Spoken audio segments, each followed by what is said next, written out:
Okay, what is up, guys? I'm going to experiment with a couple of different ways to do lectures. I tried this for the GBio. It ran a little long, so I'm trying to keep these to 10 or 15 minutes, but I'm looking at 20 now. Uh, Hopefully, by this time we would have had a long conversation about what the semester is going to look like and all that. But I wanted to get something out there in terms of putting it on YouTube or whatever to um, see how this works. So we're about to start chapter 7 and round out the semester. So we're going enzyme kinetics. We're going to spend a chapter on glycolysis, a chapter on citric acid cycle, and a chapter on oxidative phosphorylation, and then maybe we'll get to beta oxidation of fatty acids. Um, I'm sure like there are 20 million professors who are trying to do this now, so you're gonna have to bear with us all as we get through this. This is a ridiculously long chapter, as you can see, 114 slides. So I think we're going to spend about 2 weeks doing these, and I'll break these up into shorter segments as best I can. So let's get into it. This is what we're going to look at here. So kind of five segments in the book. What enzymes are, how they work, a study of one mechanism, chymotrypsin is the kind of prototypical one, how kinetics works, and then the regulation. Um, so for this little unit, um, we'll do just kind of what enzymes are and a little bit about the transition state theory. Okay, so here's just an example of an enzyme. This is hexokinase. I think I mentioned this before. Hexokinase takes a molecule of glucose and adds a phosphate from ATP to it.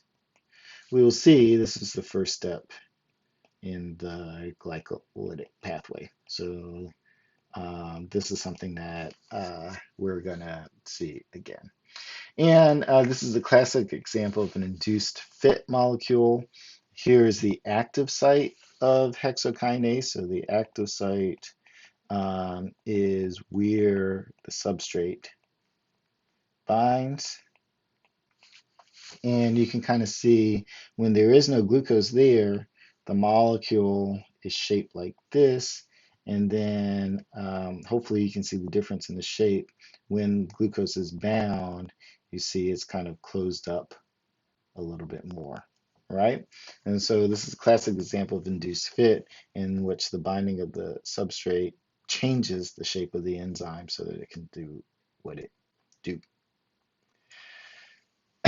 So an enzyme is a catalyst, right? And as we remember from G-Chem, a catalyst does what? Speeds the rate of a reaction while being unchanged by the reaction, right? So enzymes are a little bit different from catalysts. A catalyst tends to be fairly promiscuous, so they will catalyze any reaction that fits, the parameters.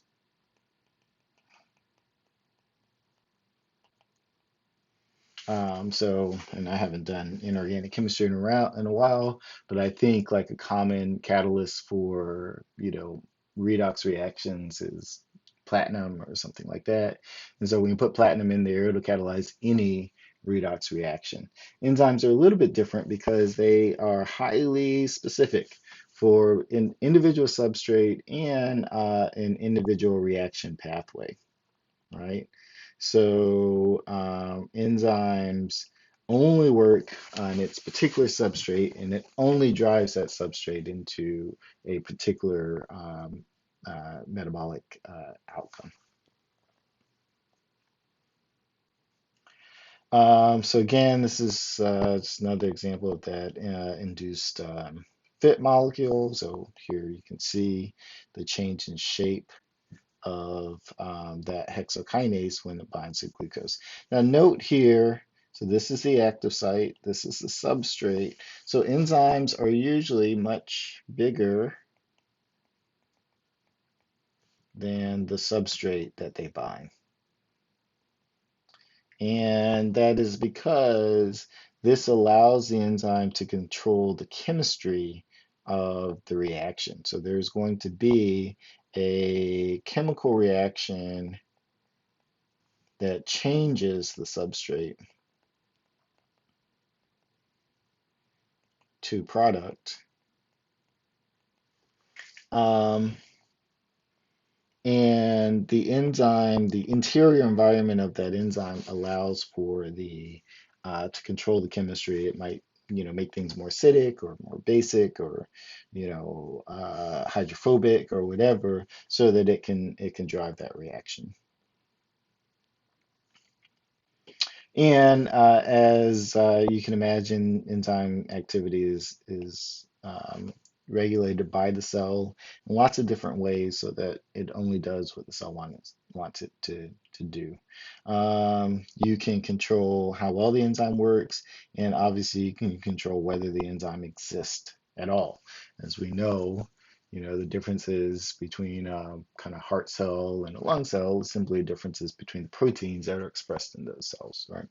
Um, and so this is how an enzyme does what it do.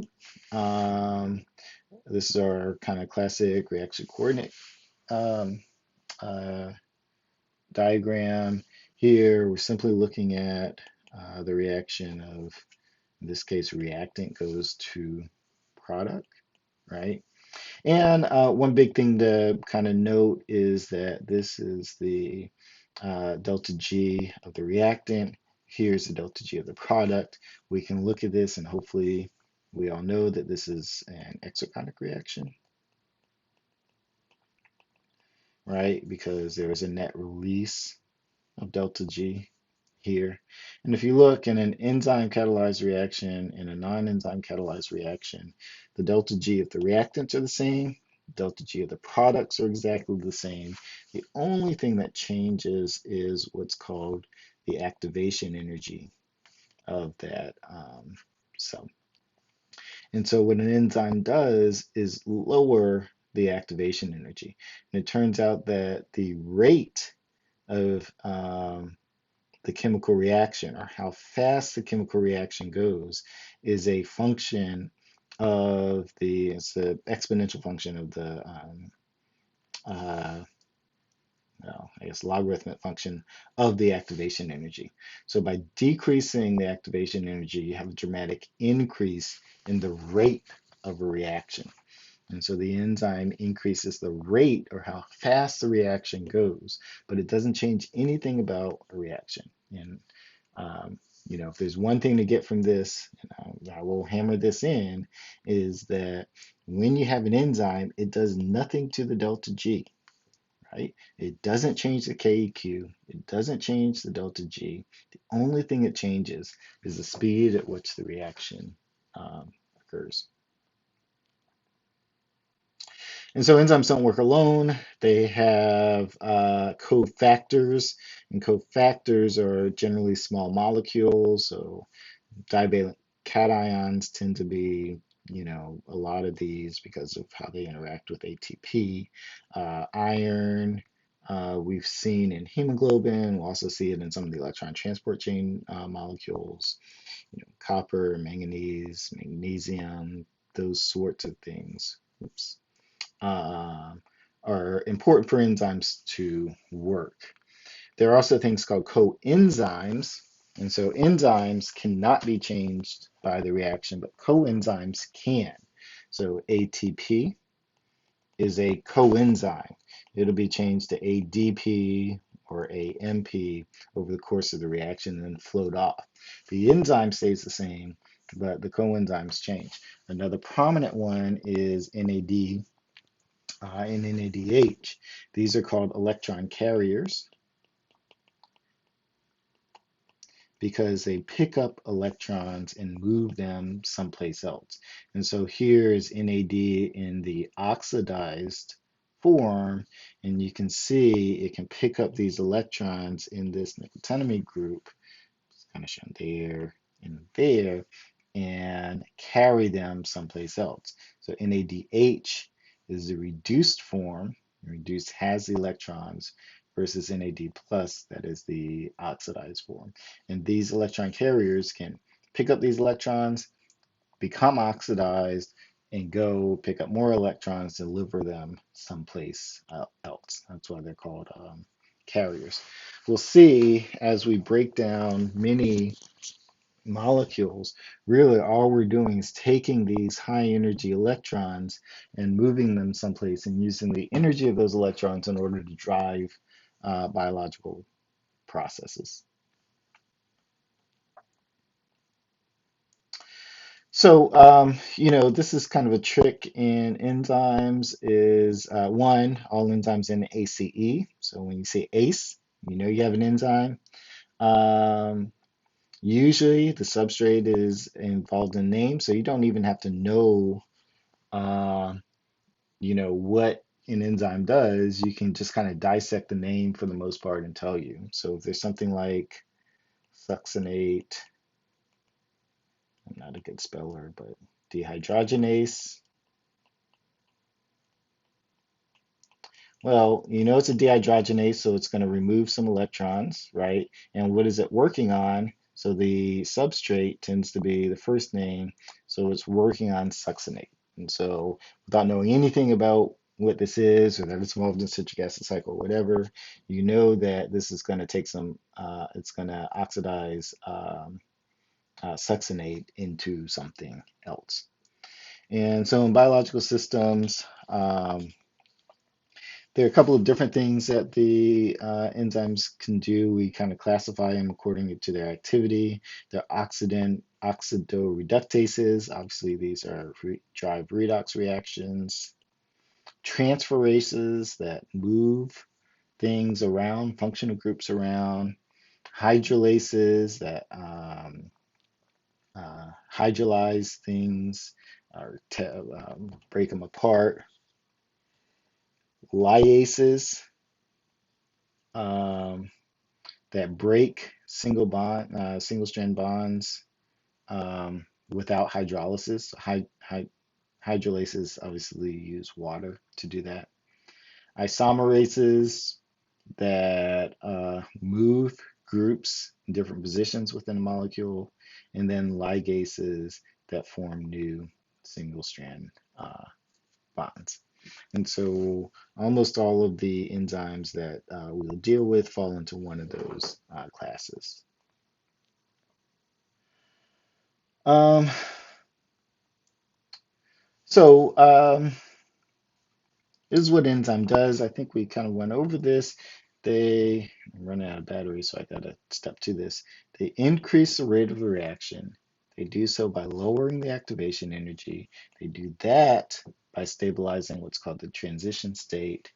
And then they kind of provide the direction for the product to form. And so here's an example of how one works. We have substrate A and B. These guys are floating around in solution. They will link up. This is a reaction that would happen. A plus B will go to C. But in solution, it is difficult for that to occur simply because they don't kind of face in the right direction or whatever. So this is a reaction that would happen, but an enzyme grabs on to these guys and actually puts them right in the orientation that allows for the product to occur. So again, the enzyme is completely unchanged as it comes out of this, right? All it's done is provided a platform for A plus B to go to C, all right? This is a reaction that would happen anyway, but the enzyme let it go faster, all right? And this is I don't know what enzyme this is actually, but you can see the active site here, substrates there, and then this is the enzyme that's around it. And chemically, this can occur. So this isn't an enzyme catalyzed reaction, but here we have the formation of this compound. You see this kind of carbonyl, boom, boom, boom, right? And this will occur at a normalized rate of 1 when we just put these two compounds in solution together. But if we lock the orientation, you get a fivefold orders of magnitude increase in the rate of the reaction, right? And this is with multiple degrees of freedom here. And then if you lock it even further, you can drive that even further, right? So simply by forcing two compounds together, then you can really drive 10 to the 8 is, what is that, like 100 million fold increase in the reaction rate, right? So these enzymes can be effective simply by holding them in the right place. Right? So as I said before, the active site, it kind of allows you to control the environment and control the chemistry there. It orients the substrates in the proper position, and it might put some things like charges or phosphates or something like that close proximity to the substrate in order to allow it to work. Um, And I think since my battery's running low and I'm just testing this, I'll stop here and we'll talk next time about the transition state theory. Oops, state theory. All right, let's see how this goes. I will say this is YouTube, so don't forget to like, comment, and subscribe. And go ahead and, hit that notification bell. Let's try and get this thing trending. I want to be the #1 HBCU biochemistry YouTube channel, right? Okay. I'll see you in a bit. Peace.